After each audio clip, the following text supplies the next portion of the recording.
I've cut this round disc, and I'll link in the description some links to how you can make a nice round disc like this. But this video is about how to get a groove cut into here for some round urethane belting. So the first thing we got to do is make a jig to hold this thing. So I'm on the table saw, and luckily my pulley is 10 inches and my blade is 10 inches.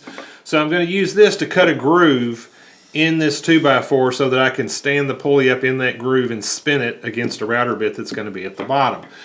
Now, if I had a pulley that was a different size than 10 inches, I would still use this blade right here, and then I would cut the groove, and then I would bring some boards in on top like this to restrict it so that when it turns it's not moving back and forth.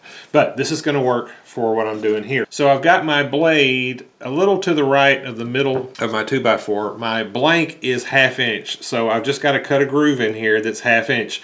And I'm not using a dado blade because I don't have a 10-inch dado blade, so I'm just going to have to move the blade over. I've also put a stop here so that every time I index it, I can butt it up against that and make sure that I'm in the exact same spot. All right, here we go on the first cut.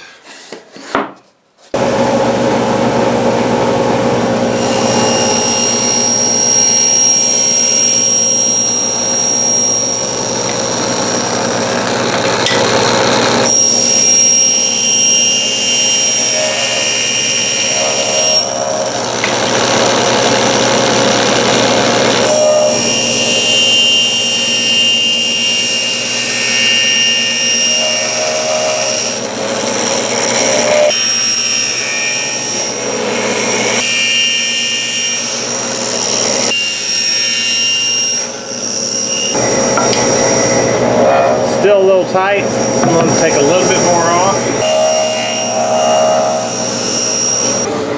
Alright, and that's got it to where it's going to spin in there just fine. I've got a little round nose bit in here. It's not quite 6 millimeters, so what I'll do is I'll just cut it once and then I'll move over just a little bit and cut it again, and it'll work just fine. It looks in the camera like it's down below the surface, but it's not. It's sticking up. You can see it's sticking up about its diameter, and then that's going to go down in there a little bit as it comes around, so it'll actually probably wind up being about that deep. So now I've just got to get our jig centered up on there, clamp down, and I'll be ready to go.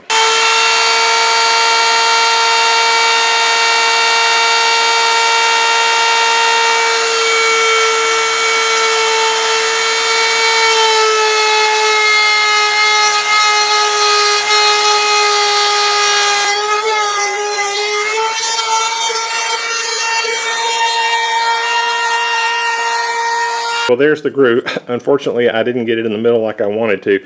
I guess I should have measured that. Now that I look down in there, I can see that it wasn't in the middle.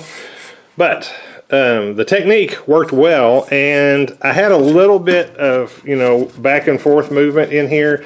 And so to make it bigger, I just leaned it one way and ran it around, and leaned it the other way and ran it around. And my groove is now 6.5 millimeters, which will be perfect for that belt. All right, so that's got this pulley made. This is for a parts tumbler that I'm making, and so if you want to watch that video, it came out before this one did. But anyway, I hope this was helpful to you. Thank you for watching.